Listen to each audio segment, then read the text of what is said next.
अस्सलाम वालेकुम लिसनर्स, मैं हूं आपकी होस्ट नीलम और नीलम आपको अपने चैनल में वेलकम करती है। शुरू करते हैं आज की वीडियो अल्लाह पाक का नाम लेकर, जो इंतहाई अली रुतबा और बहुत जलीलुल कदर है। मैं अपने सभी सुनने वालों के लिए ये दुआ करती हूँ कि मेरे सभी सुनने वाले हमेशा शाद और आबाद रहें, जहाँ रहें खुशबाश रहें और अल्लाह पाक की रहमत करम भरे साए के नीचे हम सब लोग रहें, आमीन।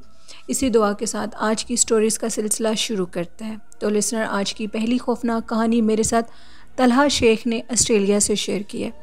तलहा कहते हैं कि मैं एक फर्म में जॉब करता हूँ और काफ़ी अरसे से मैं उधर जॉब कर रहा हूँ। कभी ऐसा वैसा कोई वाक़या पेश नहीं आया। मुझे 5 से 6 साल गुज़र चुके हैं। मैं ऑस्ट्रेलिया में जब आया था तो मुझे इधर इस फर्म में जॉब मिली और ये जो फर्म है ये बहुत खूबसूरत इधर जैकेट्स बनती हैं और इधर यानी कि वो कहते हैं कि इसको आप फैक्ट्री भी कह सकते हैं, फर्म भी कह सकते हैं। मैं उधर जितने भी अरसे से जॉब कर रहा हूँ मेरे साथ कभी कोई वाक़या पेश नहीं आया, लेकिन अचानक से एक दिन मेरे साथ एक बहुत खौफनाक वाक़या पेश आया जिसने मुझे हिला के रख दिया।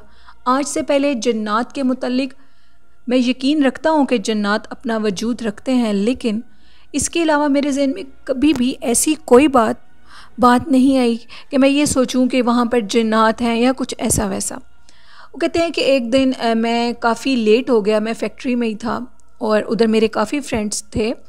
वो लोग घर चले गए और मैं काफ़ी लेट घर गया। हुआ कुछ इस तरह कि जो मेरे बॉस का ऑफ़िस है उसको बहुत ज़्यादा शौक़ था। अपने ऑफ़िस में उसने बहुत ज़्यादा शीशे यानी मिरर लगाए हुए थे, यानी ढेर सारे मिरर लगे हुए थे काफ़ी स्टाइल्स के। वो कहते हैं कि मैं अपने बॉस को मैंने कॉल की कि आज मैं थोड़ा लेट हो जाऊंगा, मेरा कुछ काम बाकी है, मैं अगर आपकी परमिशन हो तो मैं ऑफ़िस में बैठ सकता हूँ। जिस पे उन्होंने कहा कि हाँ तुम ऑफ़िस में बैठ सकते हो। वो कहते हैं कि मैं अंदर ऑफ़िस में चला गया और अंदर जब मैं ऑफ़िस में इंटर हुआ मुझे अजीब सी कुछ हरकत महसूस हुई कि जैसे मुझे ये महसूस हुआ अंदर कोई ऑलरेडी है, लेकिन दिखने में कुछ भी नज़र नहीं आ रहा था। मैं उठा और जाकर मैं बैठ गया और अपना काम करने लगा। टेबल पे कुछ कागजात थे जो मैंने देखने थे, काफ़ी दिनों से पेंडिंग थे। कहते हैं कि अभी कुछ देर गुजरी, मुझे ये महसूस हुआ कि जितने भी शीशे हैं उनमें से मुझे एक अक्स गुजरता हुआ नज़र आया, ब्लैक कलर का शेडो नज़र आया और वो ब्लैक शेडो सामने आकर ना तो कमरे से बाहर गया ना ही मतलब कि मेरे सामने आया, लेकिन सारे मिरर्स में से सामने आकर वो गायब हो गया। वो कहते हैं कि मैं अचानक बहुत ज़्यादा डर गया कि मेरे अलावा फैक्ट्री इस टाइम बिल्कुल खाली है, तो इधर कौन हो सकता है जो कि मिरर्स में जिसकी मुझे वो शबी अक्स नज़र आया।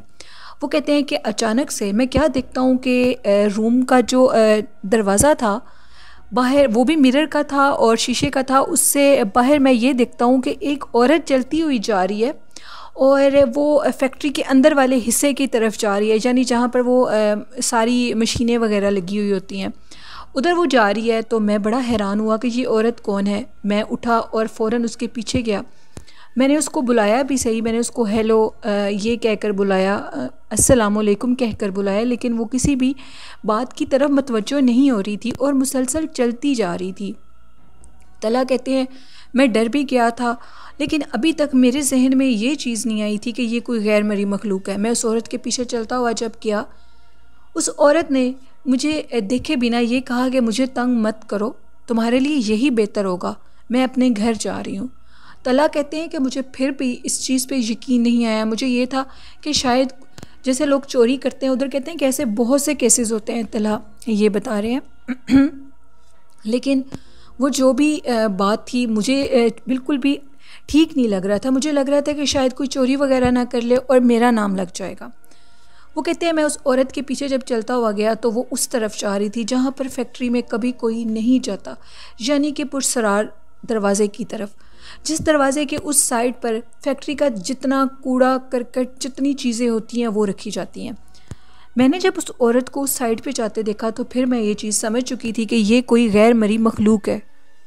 वो कहते हैं कि जब मैंने उसको उधर जाते हुए देखा तो मैं एक दफ़ा डर गया और ये समझ चुका था कि ये कोई और मखलूक है। उस औरत ने मेरी आंखों के सामने उस बंद दरवाज़े को खोला और उधर चली गई। मैं इस कदर डर चुका था कि मेरे इतनी ठंड के मौसम में मेरी सारी बॉडी से पसीने के कतरे नीचे गिर रहे थे और मैं बिल्कुल फैक्ट्री में अकेला था। कहते हैं कि मैंने कुछ भी नहीं कहा उसको और मैं फटाफट वहाँ से निकला और ऑफ़िस को लॉक भी करने की हिम्मत बाकी नहीं थी, लेकिन मुझे ऑफ़िस लॉक करना था क्योंकि ये मेरी ड्यूटी थी। मैंने ऑफ़िस को जल्दी से लॉक किया और फटाफट वहाँ से चला गया।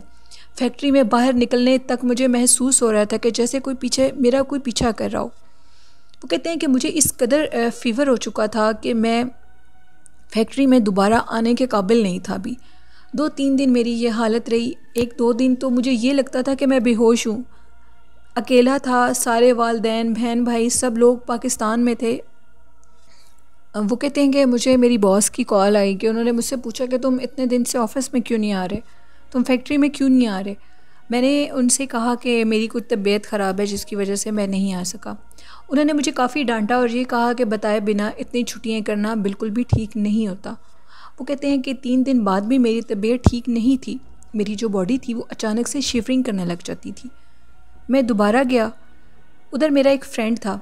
मैंने उसको ये सारी बात बताई और ये कहा कि मैं अब रात को फैक्ट्री में देर तक रुककर बिल्कुल भी काम नहीं करूँगा। मेरा दोस्त वो जो मेरे साथ था वो भी एक पाकिस्तानी लड़का था। उसने मेरा बहुत ज़्यादा मजाक उड़ाया और ये कहा कि तुम्हारा वहम है, ऐसा कुछ नहीं हो सकता। मैंने कहा कि मेरी हिम्मत नहीं है कि मैं तुम्हें इस चीज़ पे यकीन दिलाऊं।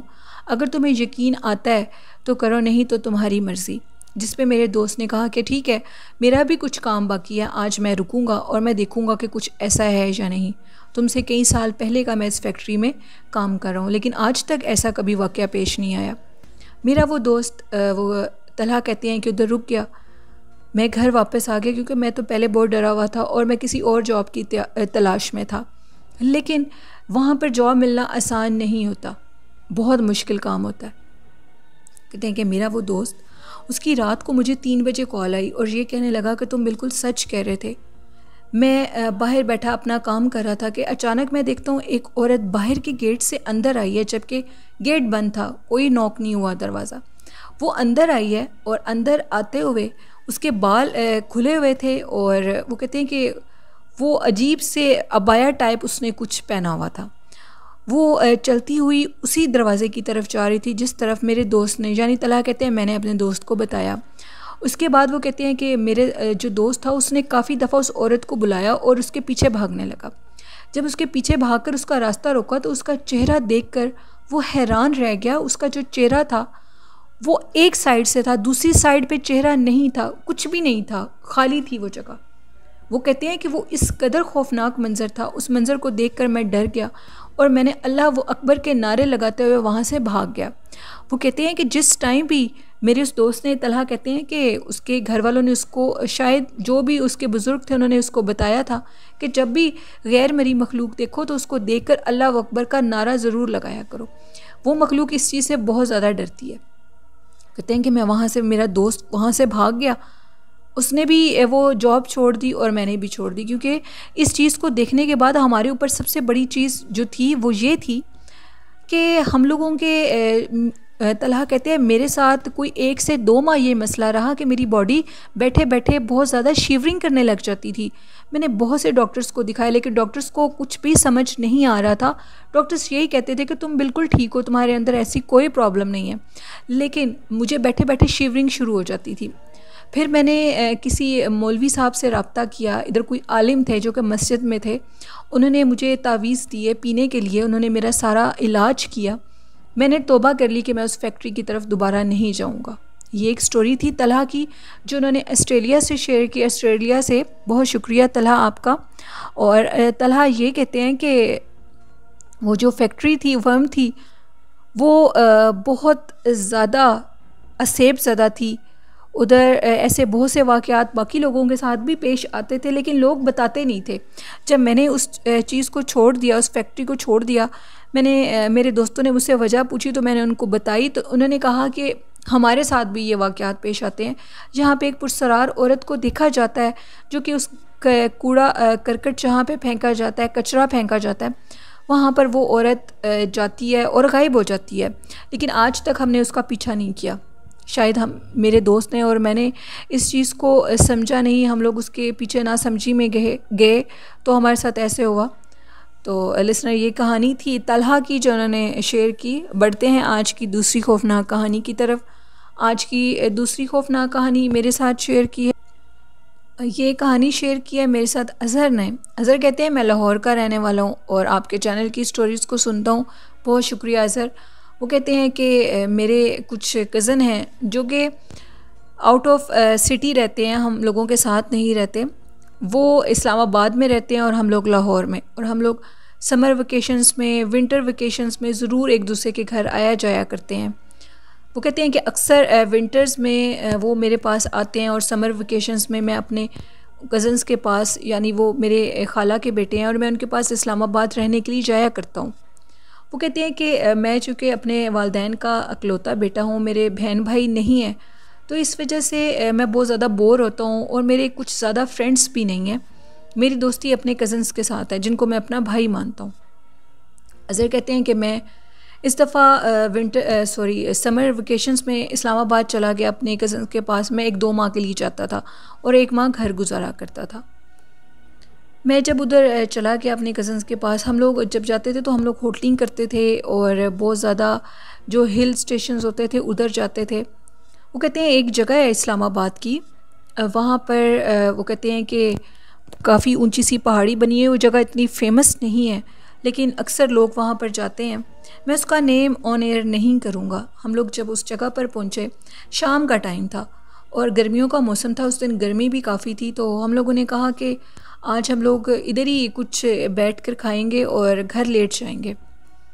हम लोग उठे, दोबारा गए और अपने लिए कुछ खाने की चीज़ें लेकर आए और फिर उधर उसी जगह पर आकर दोबारा बैठ गए। अभी हम लोग उधर बैठे ही थे तो थोड़ी देर के बाद हमें अजीब सी बातों की आवाज़ें आईं। बातें औरतों की और मर्दों की और बच्चों की आवाज़ें आईं उस पहाड़ी से। जगह बिल्कुल सुनसान थी। वो कहते हैं जब हमें ये आवाज़ें आईं, हम लोगों ने इधर उधर से देखा, हमारे इर्द गिर्द दूर दूर तक कोई आबादी नहीं थी।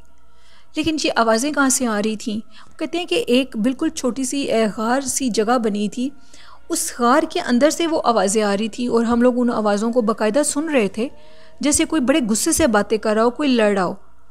मैंने अपने कज़न से कहा, अज़हर कहते हैं कि मैंने अपने कज़न उमर से कहा कि उमर इधर से चलते हैं हम लोग, मुझे ये जगह कुछ ठीक नहीं लग रही और आवाज़ें भी आ रही हैं और इधर हम लोगों के अलावा दूर दूर तक कोई नहीं है। मेरे कज़न ने कहा ठीक है हम लोग इधर से चलते हैं।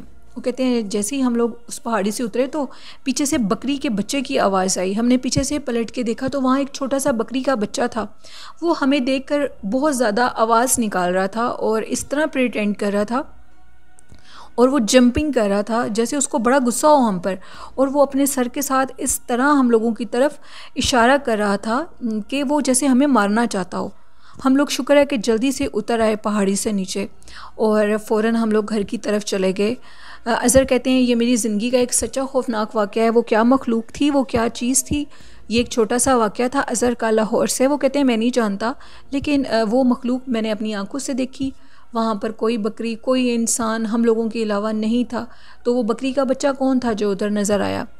हम लोग जब घर आए तो मैंने अपने खालू को, हम सब ने बड़ों को ये बात बताई। उन्होंने कहा कि आप लोग शाम के टाइम गए थे और ये जो पहाड़ी इलाके होते हैं इधर ऐसी मखलूक होना कोई मतलब ऐसी बात नहीं है। यहाँ पर ये चीज़ें अपना ठिकाना रखती हैं, इसलिए अवॉइड करो कि इस जगह पर मत जाओ, ऐसी जगहों पर मत जाओ, क्योंकि ये मखलूक अगर एक दफ़ा पीछे पड़ जाए तो जान नहीं छोड़ती।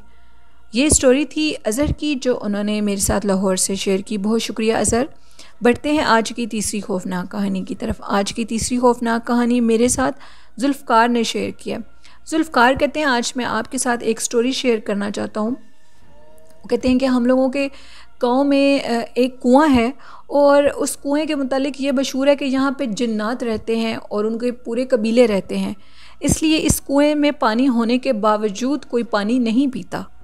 वो कहते हैं कि एक दफ़ा हम लोगों का कोई गांव का शख्स था, वो रात के टाइम वापस आ रहा था। वो क्या देखता है कि एक बुज़ुर्ग शख्स, उसकी बहुत ज़्यादा बड़ी दाढ़ी थी और वो कुएं का जो पानी था वो पूरा ऊपर आया हुआ था और उसके ऊपर लेटा हुआ था कुएं के पानी के ऊपर, और पानी नीचे गिर रहा था कुएं से।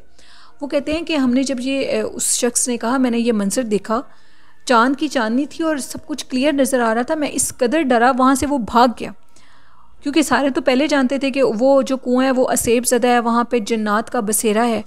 उसने ये मंज़र देखा तो वो वहाँ से चला गया। अक्सर लोग जो रात के टाइम उस कुएं के पास से गुज़रते हैं, जुल्फ़कार बताते हैं, उनको अंदर से आवाज़ें आती हैं उनके नाम लेने की, यानी कोई पुरसरार, कभी किसी औरत की कभी किसी मर्द की आवाज़ आती है बाकायदा उनका नाम लेने की, और फिर पीछे से पलट के देखते हैं तो पीछे कोई भी नहीं होता।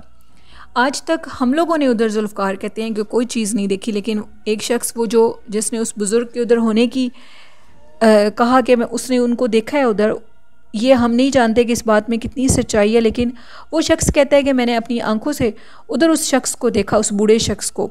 अक्सर कहा जाता है कि जब उधर से गुज़रते हैं तो आवाज़ें आती हैं, लोग उन आवाज़ों को सुनकर डर जाते हैं, जिसकी वजह से लोगों ने उस तरफ जाना छोड़ दिया है।